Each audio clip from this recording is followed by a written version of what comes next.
Assalamu alaikum жалпы YouTube көрүүчүлөр. Биздин так маалымат каналыбыздын катталуучулары, алыста иштеп жүргөн жалпы мекендештер.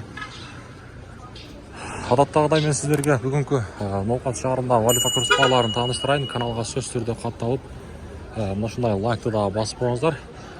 Бүгүн 2024-жылдын 15 сентябрь күнү, аптанын бүгүн дем алыш күнү.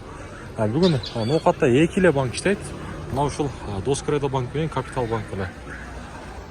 Түшкү курстар сатып алуу боюнча айтсак, доллар 84 сом 30 тыйын, евро 93 рубль болсо 0915 тыйын болуп турган кези. Акча алмаштыруучу жерди мен сиздерге көрсөтөмүн.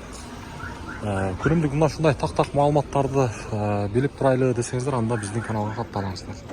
Акча алмаштыруучу жерде дагы рубльдун абалы 0915 тыйын экен. Казак теңге 0,17, доллар болсо 84 сом 40 тыйын болуп турган кези. Мынеге бүгүнкү дем алыш күнүндөгү Ноокат шаарындагы валюта курс баалары. Түшкү курстар